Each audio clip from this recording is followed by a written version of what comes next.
Good morning, children. Welcome back to the online class of Sri Gokulam Public School, Guruvayur. I am Swati, your IT ma'am. Children, in our last class, we have learned how to work with formulas. And also, we learned how to use the basic formula and compound formula. Today, let's see how can we use formula on text, which means addition on character and string data type. And for this we are using the ampersand symbol. So this is the ampersand symbol. For performing addition of two strings we are using this symbol. And addition of two or more text values, it is called concatenation. So concatenation, it is the addition of two or more text values.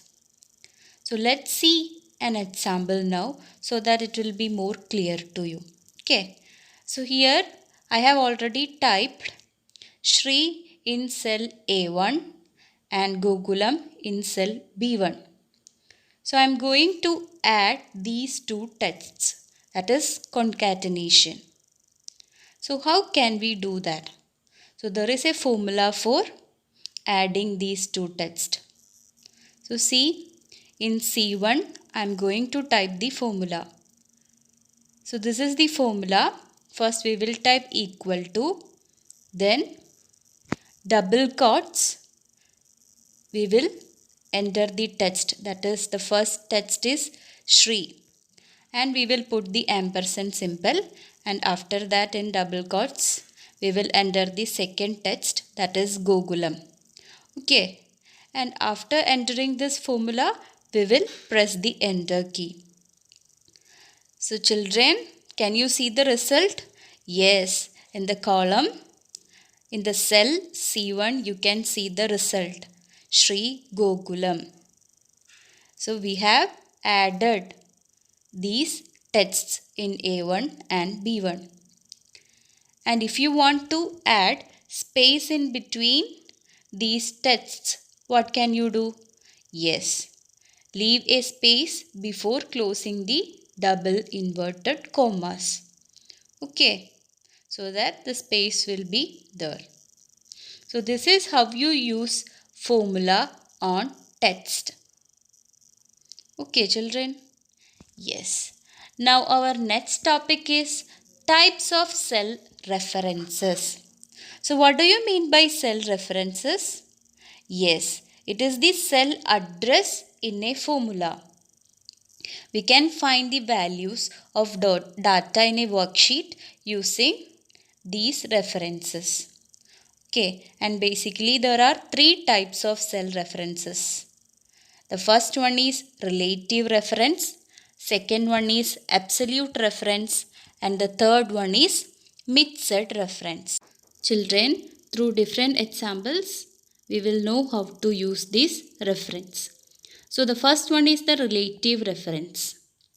Children, when you create a formula, references to a cell or range of cells, it is usually based on the position relative to the cell, which means when you copy the formula to other cells, the reference cell will automatically change.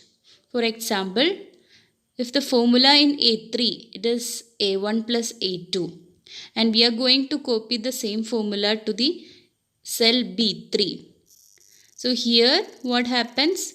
The formula will change to B1 plus B2. Okay. So this is what happens in relative reference. Whenever you copy the formula, the reference cell also will change. So let's see an example now. So here you can see, first I will select the cell B11, in which you can see the formula. What is the formula? It is equal to sum of B4 to B9, which means we are going to calculate the sum of the datas in the cell B4 to B9. And after that, you will click on the copy button. So here you can see the copy button in the clipboard group, or else you can press Ctrl plus C to copy.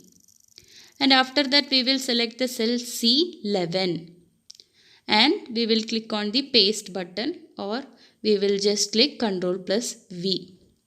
So here you can see the cell reference in C11 changes automatically to C4 to C9, isn't it? Yes. So this is what happens in relative reference. Whenever you copy the formula, the cell reference also changes. Okay. That is about the relative reference. And children, if you want to calculate the sum of the range, you can use the autofill handle. So first we will select the cell B11 and use the autofill handle, drag it to C11 so that the formula will be applied to that cell also. And the second type of reference is absolute reference, and it is used when we do not want to change the address of the cell while copying the formula. Okay, and for that we are using this dollar sign before the column and row number.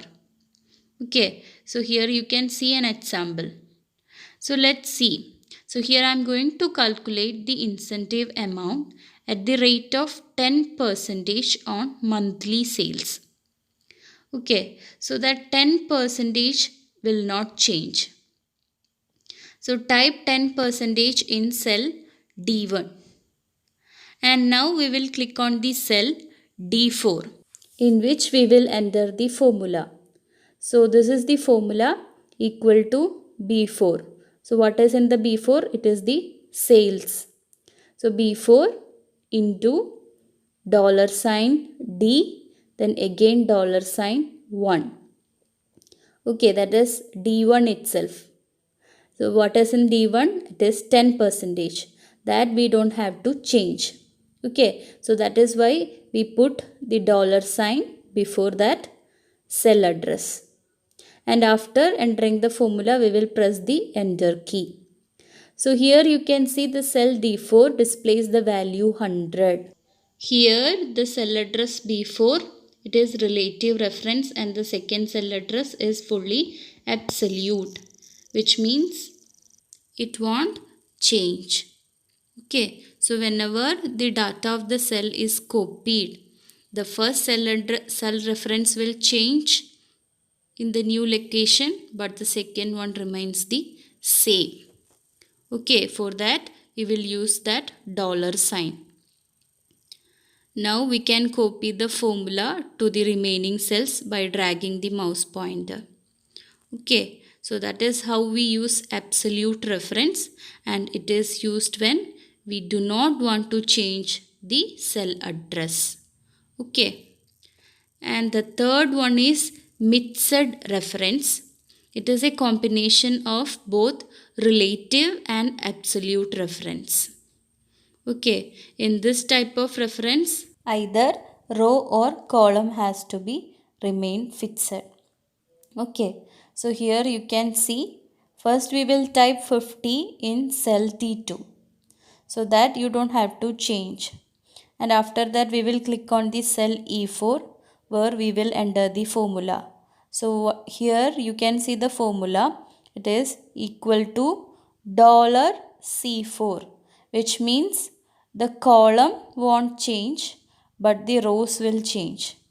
Okay, so that is $C4 minus $2. So that is the cell D2. Okay, that also don't change. So here from 200 we are subtracting 50. So it will becomes 150. So when you when you click on the enter key, you can see the answer. That is 200 minus 50, it is equal to 150. Now you can drag the mouse pointer to the desired range to apply the formula to all the cells.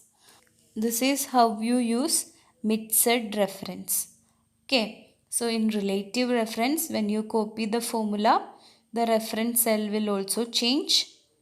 In the case of absolute reference, we use dollar sign and it won't change the address of the cell. Okay, while copying the formula, the address will not change. And in the case of mixed reference, either row or column has to be remain fixed. Okay, so it is a combination of relative and absolute reference. Children, practice and learn. Try to do the same example given in your textbook so that it will be more clear to you.